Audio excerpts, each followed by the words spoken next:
viewers, just to inform you, we are on a climate change discussion. I am Kombe Esjo. Here with me, I am with Dr. Sawani, who is a climate change lecturer from the University of the Gambia. Welcome, Doctor. Thank you, Madam Jo. It's a pleasure meeting you. Okay, welcome, sir. As climate change is an important issue across the world, especially for the young people who feel they are at risk because of its effect. Doctor, as a Gambian, born and brought up in the Gambia, how does a climate crisis affect both the health and agricultural sector of this country? Thank you, Madam Jo. It's a pleasure joining you this session. And as you rightly said, I'm a Gambian by birth. And before I answer your question, I have to tell you more about myself.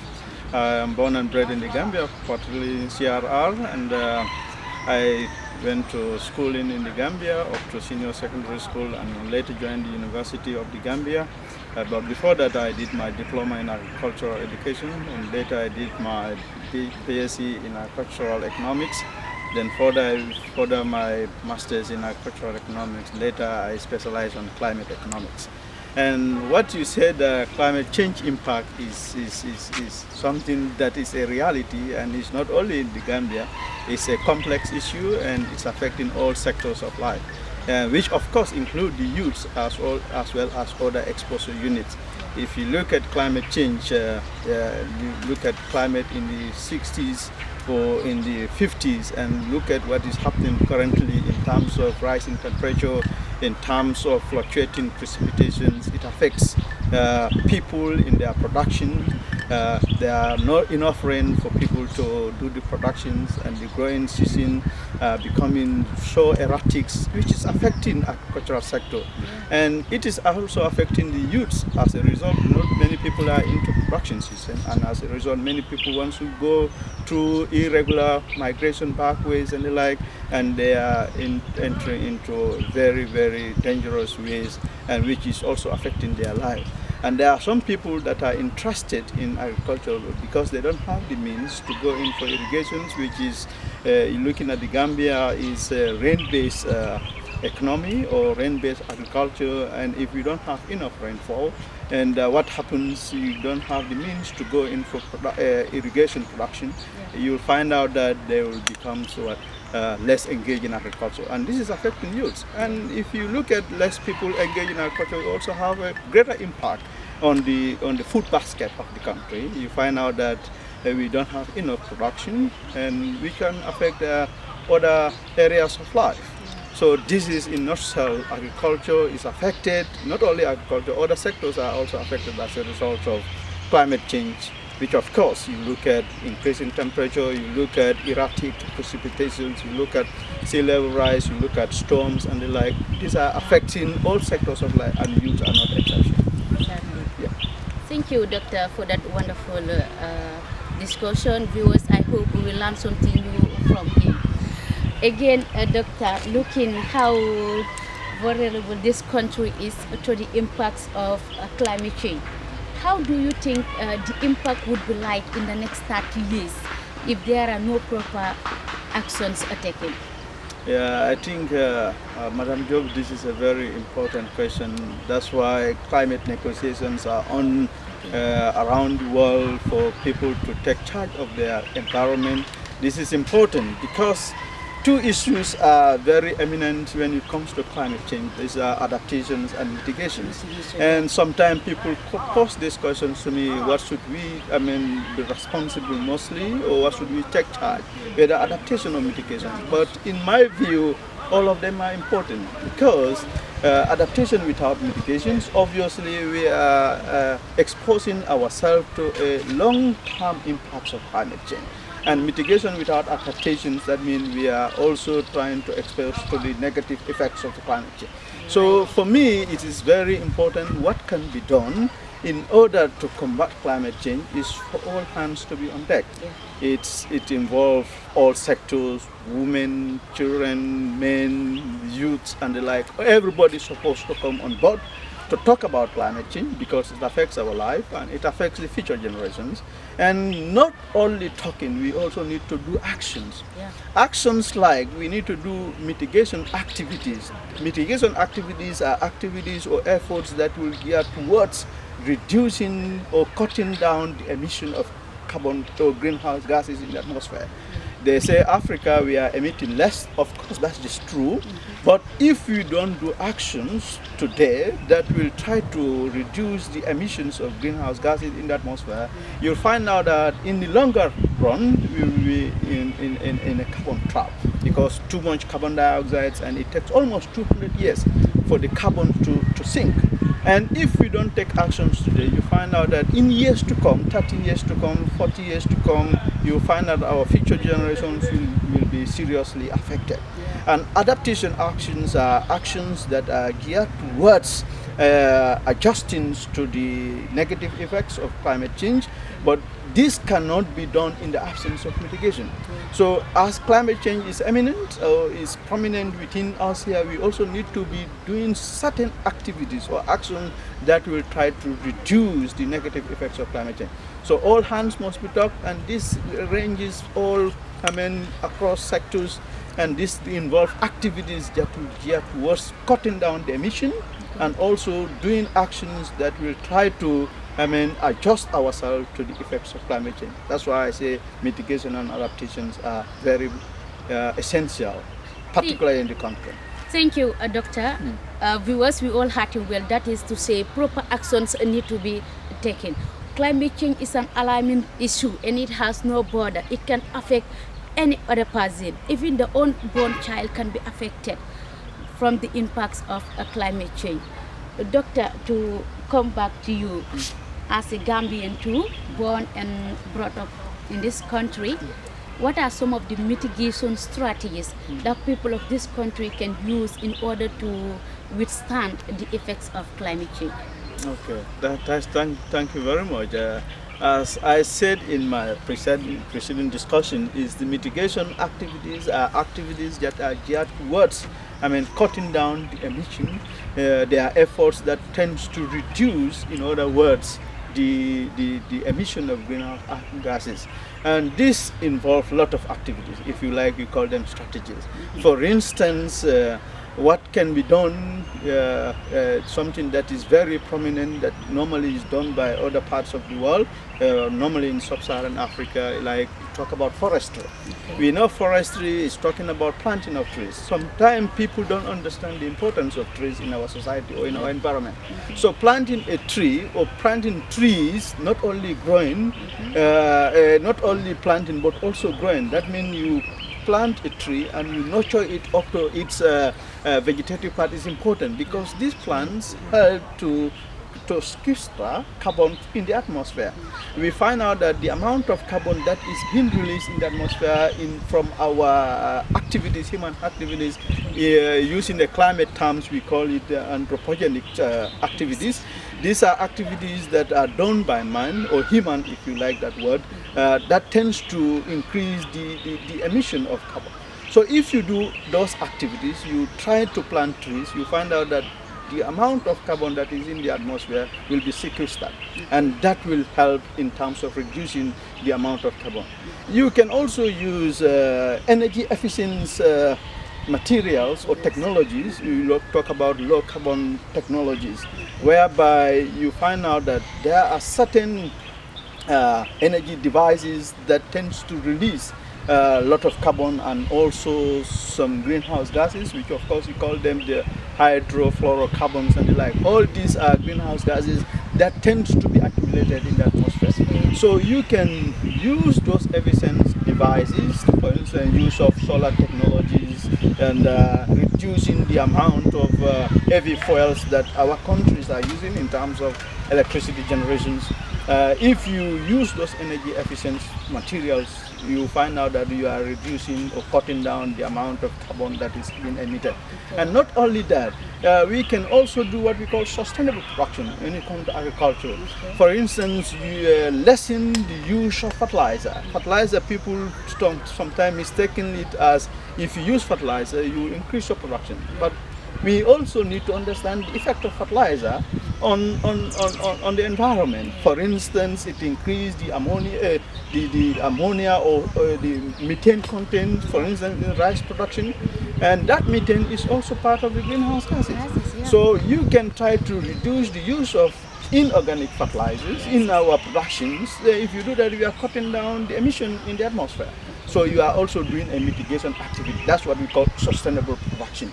Sustainable production, whereby you care for the environment, you care for the whatever the human beings in terms of their consumption, and it was only stops there. There are other activities now in the developed world. People are talking about vehicles that use less emissions, and you can introduce some of those things in the transport sector. And knowing that transport sector is one of the major contributor of emission. So if we look into our transport system and we try to, bring down all the inefficient transport system, those that are polluting our environment, we are also trying to reduce the carbon emission, and that is a mitigation strategy. So it is endless. Any activity or any effort that you care towards reducing the emission, carbon emission, not only carbon, greenhouse emission, it's a mitigation strategy or effort. Yeah. Well, viewers, we had him well. That is, he said that like some of the measures that we can use in order to mitigate some of the impacts of climate change is by planting of tree.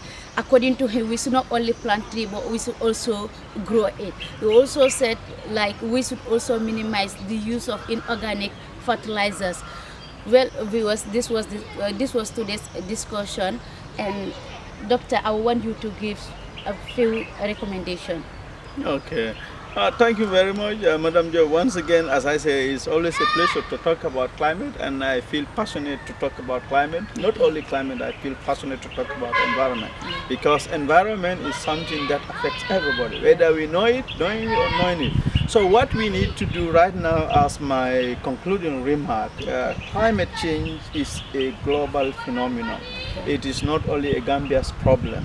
It's not only a particular community's problem. It's a global phenomenon, and it has a lot of complexities. Yeah. And we need all to come on board to discuss about it. It has to start with discussing and to change the mindset of the people. Changing the mindset of the people will help the climate negotiation to go to a next level. So we need to change people's mindset, and people need to understand the two fundamentals of the climate change. Those are the mitigation and adaptation. And if you make people to understand this will be very important for the climate talks. And I wish that we can do more of this to sensitize people, and not only talking, but we need to be action oriented when it comes to climate change. Okay. Thank you. Okay, thank you so much, Doctor. This is the end of the discussion. Thank you, viewers. Okay, it's a pleasure.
Forest, one of the thickest forests in the Gambia.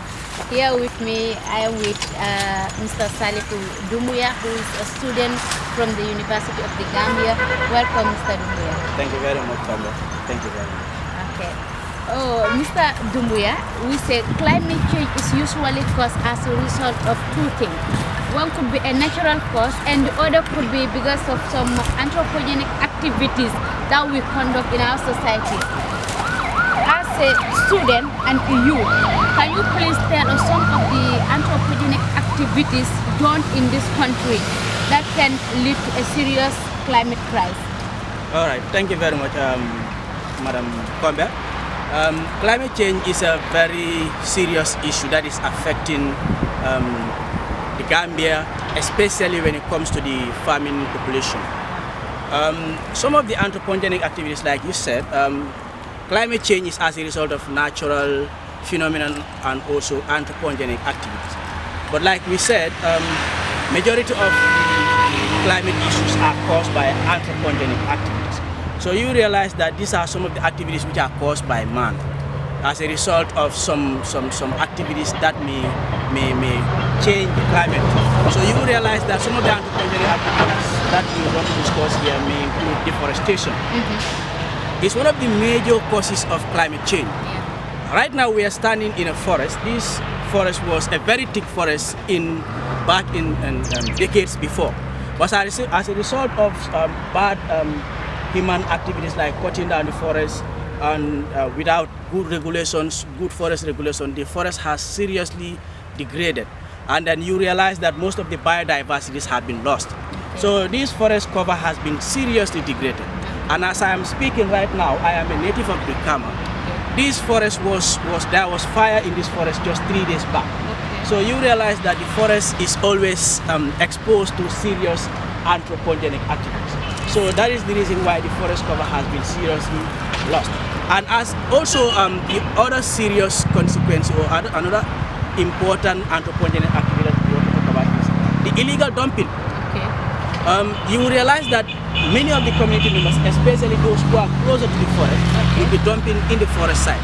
So you realize that these are all dumps. So as a result, dumping of this plastic waste in the forest will also have a negative consequence in the soil. Yeah, because it can result to open burning. Exactly. So this is the reason why the forest cover has seriously degraded, and as a result of that, it has also impacted on climate issues. Because in the Gambia before, we used to realize rain early June. Immediately when it is June, we will experience rain. But due to these climate issues, you realize that normally we experience rain around, let's say, mid-August. Mid-August. So this has affected the farming population.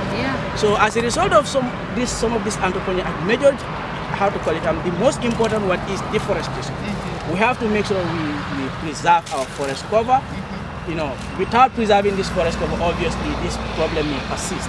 So that is the first issue that we want to talk about, deforestation.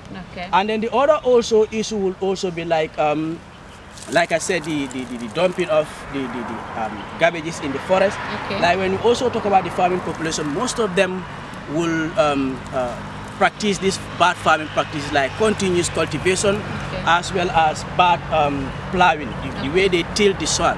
This is also another problem that causes climate change. So as a result of that, the soil is exposed to a lot of environmental degradation like soil erosion.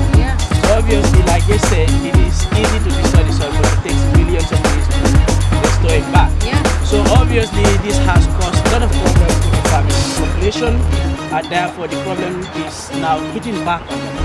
So this is one of the major issues that definitely is affecting the country's farming population, and therefore we need to push up because climate change right now is affecting the Gambia. It's affecting the Gambia. Thank you, Mr. Dumbuya.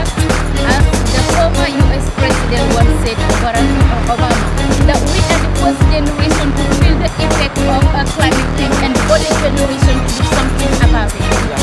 As the youth of this country, what are some of the mitigation strategies that the youth are trying to come up with in order to save us from the impacts of climate crisis?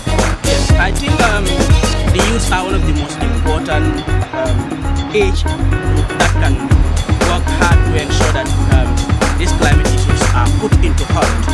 As you can see, this is a tree, so this problem is a very big plant, it has been cut down. So I think the youths have a very important role to play. And some of these, one of the most important roles that the youth can play here is advocacy. Yeah.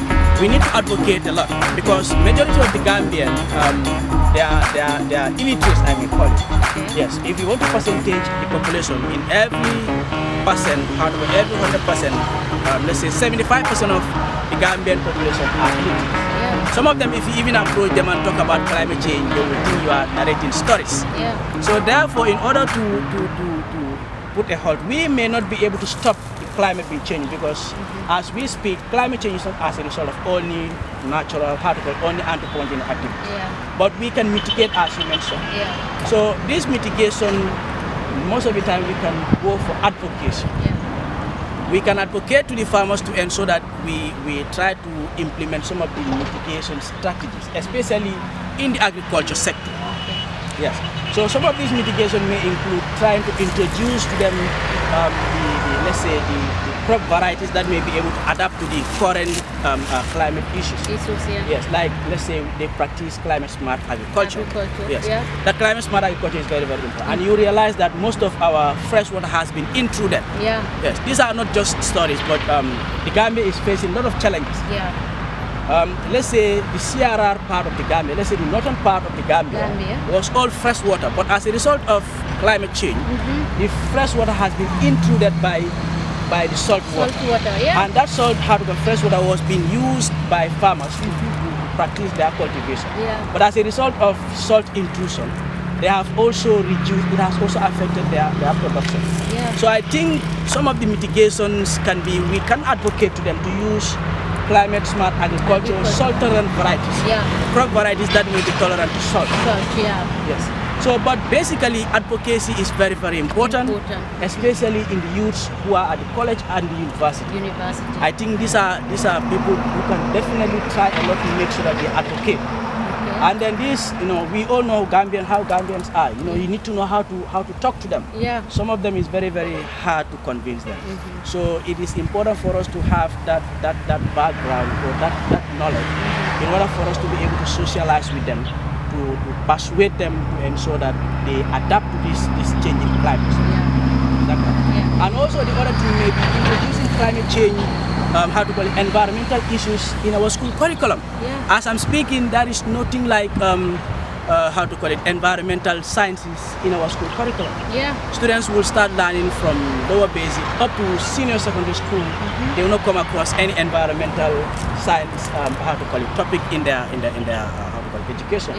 So I think it's very, very important for us to also advocate to the right authorities like the Ministry of Basic and Secondary Education to ensure that environmental science is a subject like the way we are doing other subjects in school.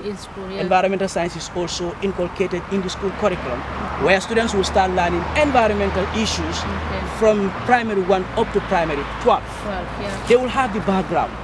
Because we cannot just start change from those people who have never been to school. Yeah. Change has to start at the right place, at the grassroots level. Yeah. We try to nurture their minds towards certain environmental issues. Because the way the Gambia is going is serious. Yeah. We must put a stop to some of these bad environmental practices. Some of them don't have respect for the environment at all. Yeah. And I think advocacy, as I mentioned earlier, is very, very crucial. Yeah. And we can also advocate as youths. Let's advocate. Let them implement this. Let them ensure that environmental science is introduced at school level where students will start learning this. It's very, very important. Yeah. So basically, these are some of the key issues that we can use as youths to make sure that some environmental issues have been used, like climate change. So we can really fight for that advocacy and also trying to make sure that we talk to the authorities to introduce environmental science. Of course, we may include climate issues in the school curriculum. It's very, very important, and I think with this we may be able to put a halt to some of the bad environmental practices that are currently going on in the country. And if we're able to achieve that, obviously we may be able to mitigate. We cannot stop, but we can mitigate some of the effects of climate change, especially on our agricultural sector. Yes. Thank you so much, Mr. Dumbuya. As he just said, that this was a very thick forest. He's a native of Birkama, and according to him, just 3 days back, there was a fire outbreak in the forest here. which should not be. And then people are also practicing what we call as deforestation, which can easily lead to climate crisis. Madam Conda, this is in cost now. Okay. So obviously, one of the ways that we can continue or we can have an effective or a deep forest is by deforestation and also the forest. Yeah. So you will realize that this tree has been cut down, but there is no replacement for it. Yeah. So this is what I was talking about. Yeah, People really. just dump in the forest side. So you see, this is a plastic waste. Yeah. This is a plastic waste, and you realize that this cannot decompose. Yeah. Obviously, so if this has to get back to the soil, obviously it will not decompose. Yeah. So the ways in which we can control this is by advocating, trying to persuade community members to avoid dumping in the forest. Yeah. So you realize that these are all been cut. So these are and it is cut out. It is cut down. Yeah, so you see. So it is really affecting the forest cover. So the forest cover has seriously degraded. So you see, all these have been cut down. And you realize that there is no wildlife in this forest. Yeah. And therefore it's an incomplete forest. Exactly. It's an incomplete forest. So therefore I think it is very, very important for the authorities to look into this. Yeah. Yes. Because some will even be saying that this forest has no use. Yeah. Yes, because there was a day I had this conversation with somebody. Or who is a knowing that driver. tree is life. Exactly, That's without what tree there is no life. there's no life. So you realize that some of them will be saying, in fact, this forest should be cut so that people will use this place as a residence. Settlement. This is it. Yeah. So I think it doesn't mean they don't know what the importance of forest, but I think there is some form of lack of education, awareness. So we need to aware. We need to make sure we create that awareness because they don't know the importance of this forest. So you will realize that this is being cut down. Yeah. So this forest, as we speak, there is no wildlife present in the forest. Yeah. So the forest is, in fact, the soil of the forest is seriously infertile. Yeah. So to me, there is no proper regulation because people will cut down the trees anyhow. They will use it as firewood and also to burn charcoal. So obviously, the forest has seriously degraded, and then there is we need a concerted effort. Yeah. No, government alone cannot do all these things. We as youths and also as environmentalists, we need to make sure that we work to make sure that these climate issues have been reduced. Because right now we can you even realize that there is extreme heat. So this is not just caused haphazardly, but there are causes to it.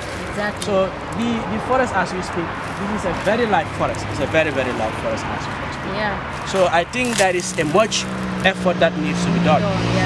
So that is the first part, okay? And then when we move this other side also, you realize that there are a lot of garbages. Exactly. Yes. People will be dumping in the forest anyhow they want. People will be dumping in the forest anyhow they want. So I think with that, there will become a time when the soil in the forest will be support the growth of and trees. And I cannot recall how long they have been planting here.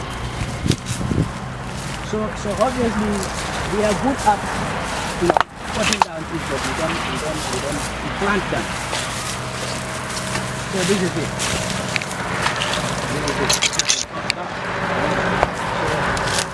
And also you realize that right at the forest they will come and dump. So I think the authorities need to... There are no proper regulations. Yeah. So we need to work extremely hard to make sure that these things are put to halt. We can do it. Because basically the community members, they will think this is normal, but this is absolutely abnormal. Yeah, really. This is absolutely abnormal. All these areas could have been occupied by the forest trees. Yeah. But you realize that they have been dumping here. So when they realize that this place is almost full, what they will do is they will transfer in the main forest. Yes, so as the dumping continues in the forest, obviously, there will become a time when all these forests will degrade. It will seriously degrade. And if without this forest, obviously, Gambia will have no future. Gambia predominantly is a farming community. Most of the people in the Gambia depend directly on farming. And therefore, most of them are poor farmers. They don't have money to irrigate. And this is one of the forests considered to be the thickest forest in this region. Exactly. So if a proper mitigation or actions are not taken, obviously it's going to affect the young generation, the younger generations to come. Definitely. That is what we mean. We need to work on sustainability. Exactly. Without this, there is no way that the Gambia can achieve the UN Sustainable Development Goal. Yeah. And the Gambia is a UN member country. Yeah. Obviously, long as we are advocating for the sustainable development, we need to be able to conserve these forests. Yeah. This is one of the most important natural resources that we can have for us, because it contributes a lot towards purifying our environment, and we all understand the importance of trees in the environment. Yeah. So it is really discouraging. And as I alluded earlier in my interview, this forest is always exposed to wildfire. Yeah. It's always exposed to wildfire. So to me, there is no proper control. And people should not just be dumping anyhow they want. As you can see, these are cattle. Yeah. So obviously they are feeding directly on this plastic waste. Yes. And animal health is directly related to our health. These animals, most of the time, they feed with some of these forests, plants. So obviously, if the forest is degraded, they will have no choice.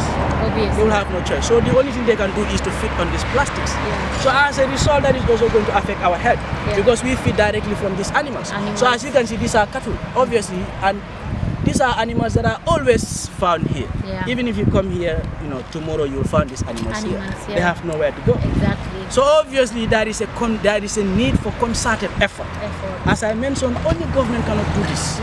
We have to come together. All stakeholders. This is it. We have a hand. Yeah. We have a hand in it. Yeah. We don't just sit and start blaming the government. We need to mobilize one another as students. Yeah. That is the reason why the government is paying for us. Yeah. None of us are paying for ourselves. The government is paying tuition fees for us. And they expect us to come back and develop it with the country. Yeah. So therefore, advocacy is very, very important. We cannot just stop. We cannot just say stop. Because if somebody comes and dump here, we cannot just say stop. Please don't do this. Yeah. How are you going to convince the person? To make sure that he or she will not dump. Very good. Yeah. So advocacy as youth, that is the most important thing for now. We may have other alternatives, but advocacy to me is a key tool that we can use. Yeah. We may not be able to force them, but with advocacy trying to persuade them, I think we'll be able to achieve what we want. So, thank you so much, yes, Mr. thank you. Thank you for your time. Well, viewers, this brought us to the end of the discussion. Thanks.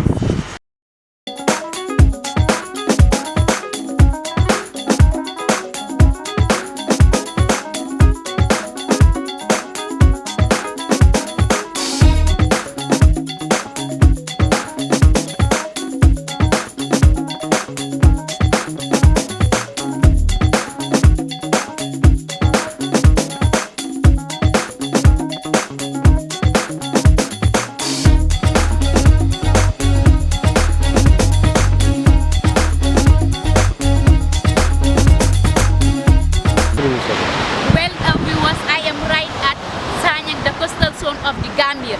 I am here with Mr. Ibrahim Cham, who is an environmental science student from the University of the Gambia and also a youth of this community. Welcome, sir. Thank you very much, Madam Jo. For the purpose of the record, I would want to introduce myself. Okay.